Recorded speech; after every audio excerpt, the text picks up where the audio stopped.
Alors, est-ce qu'il va y avoir des vols sur Mars? On ne vit que parce qu'on est adapté à l'environnement terrestre, sinon on ne serait pas sur Terre, tout simplement. Donc, la seule possibilité serait de modifier ce qu'on appelle la terraformation de l'environnement martien, ce qui n'a pas de sens. La Terre est devenue ce qu'elle est, après plus de 4 milliards d'évolutions. On ne va pas refabriquer sur Mars quelque chose que Mars est incapable de faire, bien sûr, de fabriquer une atmosphère, de quoi la nourriture, de quoi vivre là-bas.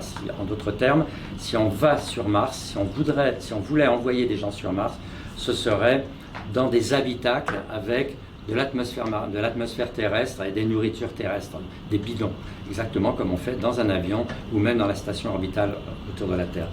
Est-ce qu'on va le faire? Ma conviction, c'est qu'on ne va pas le faire pendant des décennies et décennies. Pourquoi? Parce qu'un voyage pour aller sur Mars, avec les moyens actuels, et pendant des décennies, ça ne sera pas mieux que cela, ça prend des mois et des mois. Actuellement, il faut 6 mois au minimum, plutôt 1 an pour y aller.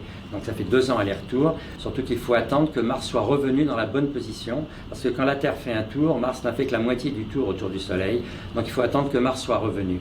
Ça veut dire qu'un aller-retour sur Mars va durer 2 ans, 2 ans et demi au minimum. Actuellement, on ne sait pas vivre ou faire vivre des équipages plus de 2 ans et demi dans l'espace sans être protégé contre ce qui est éventuellement très dangereux, qui sont les particules énergétiques du rayonnement cosmique, qui peuvent être létales.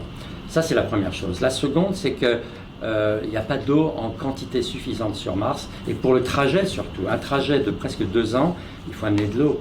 D'où va venir l'eau? Il faut recycler tout, il faut recycler l'urine, il faut recycler tout ça. Est-ce qu'on est capable de fabriquer un équipage qui va vivre hors de capacité, s'il y a un problème quelconque, de revenir en autonomie intégrale? Je ne le pense pas. Et la dernière chose, c'est qu'il faudrait fabriquer un équipage, on va dire de 6 à 10 personnes, qui va accepter de vivre ensemble, ce qui n'a jamais été fait, dans des conditions d'isolement, sans aucune possibilité d'ouvrir la porte si quelque chose ne va pas.